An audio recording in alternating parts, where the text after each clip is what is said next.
first time I heard about Recovery Drink was probably from an online video of when Nico and Daniel Jung, and they came and found the profile wall and they made a little video.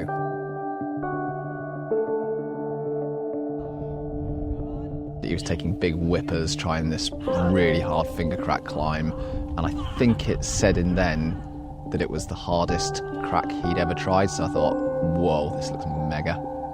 We had a very initial trip, and I remember thinking, holy crap, like, where are the footholds?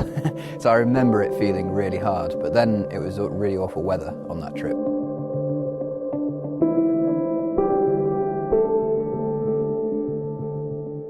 The crag is in a place called Jøssingfjord. It's quite a narrow fjord, and then the walls are quite high on either side, so I think that's why it feels quite big around you. And then the profile wall in particular is up right at the back of the valley on the left, and it's just like a really prominent wall, and you can see it from, you know, the bottom of the valley, and it's very, you can see it's like mega steep. And then I guess when you get up to it, it's so big and so flat, it actually doesn't look that steep, and it's only when you start climbing on it that you're like, holy crikey, like, this is really pumpy and steep. You look at a line and you're like, looks about 7B, and then you get on and it's like 8A.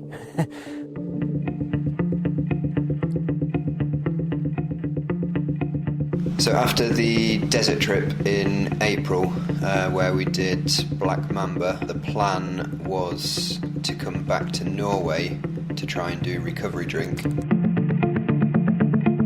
So I planned to come back at the end of summer, where I could kind of get out of roof crack climbing shape and get more into sport crack climbing shape.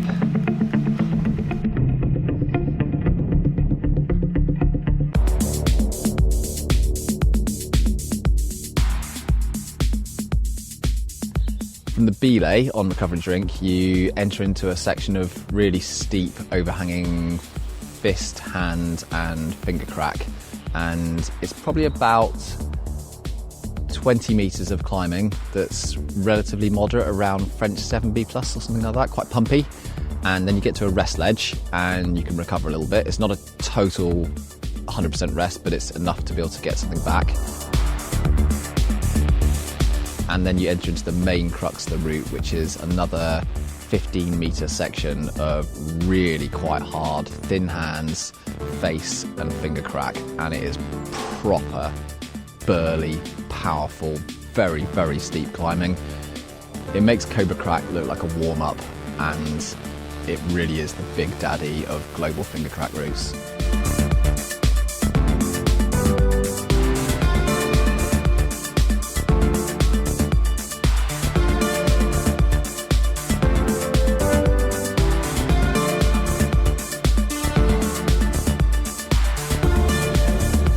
Coming back this year, it's another process of getting to know the route again, checking that my sequences work, and at the moment, if I'm completely honest, I don't feel 100% on it. I feel like I'm at 90%, so I don't feel totally crap, but I don't feel really amazing like I did last year. So I know that perhaps I either need some very good luck or a little more preparation.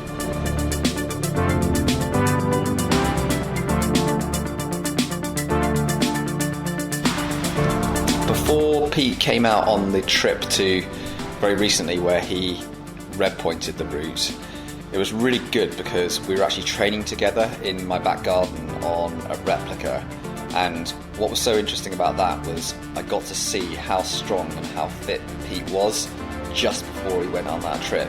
So for me, I have this kind of perfect indicator of really the exact standard that you need to be able to do this route.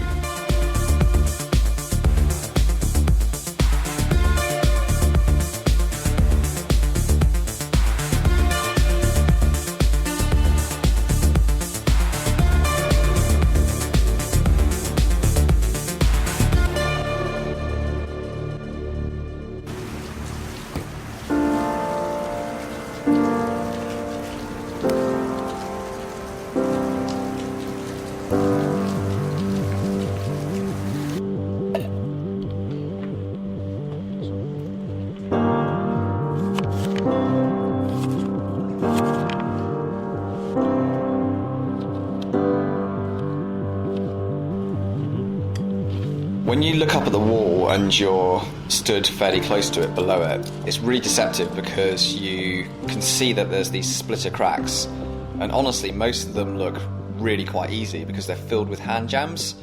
And it's only when you get on the roots or you get right to the base and you realise this thing is an absolute monster, and it overhangs by around 30 degrees for its entire length. So even a hand jam is like the living end.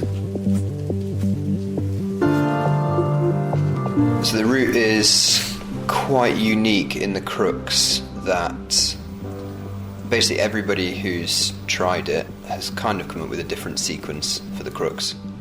So like myself and Tom and Nico and Daniel and another Swedish guy, Eric, have all kind of had slightly differing sequences, which I think is quite unique for such a hard route. But there's lots of options, but all the options are just as hard as one another.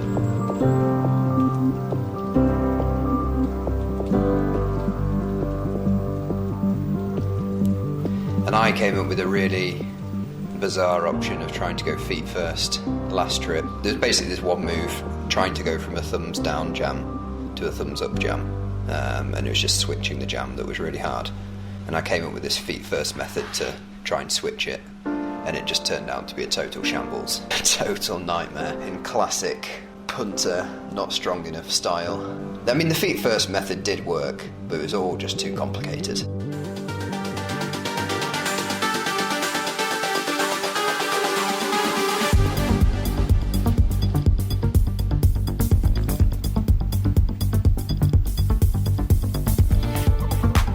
After 2018 trip, I actually came back for one day in spring 2019 to see if I could figure out or find a way to not have to use this feet first sequence.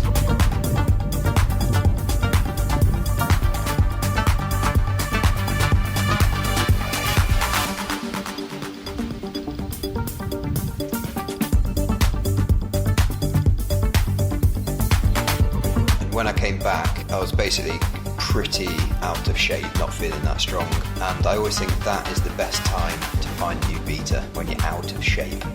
And surprisingly, I actually found a hold I'd completely missed.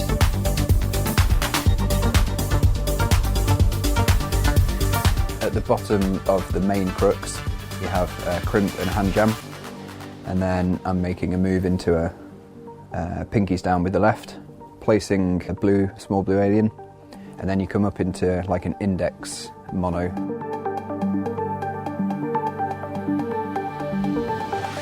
And a move into a two-finger pocket, intermediate crimp, bump again out to a parallel crack on the right, and you're using like the edge of the crack, you're not jamming it. Then big drop knee, long move to a jam this way, three fingers down. And then some heel hooking with the right foot into an edge. Bump the feet up a little bit and then drop knee.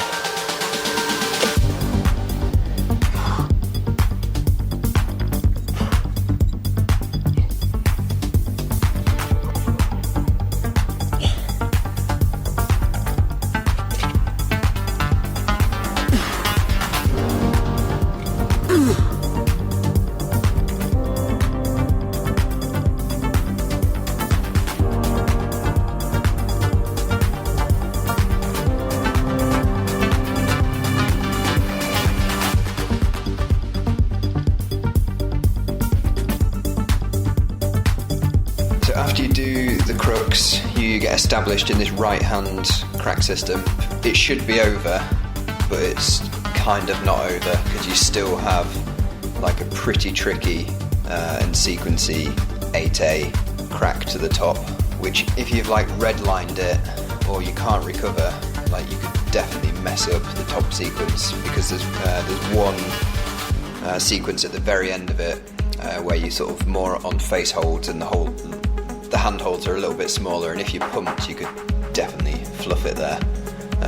So yeah, it was just really important to make sure you kind of recover and you climb it well and efficiently.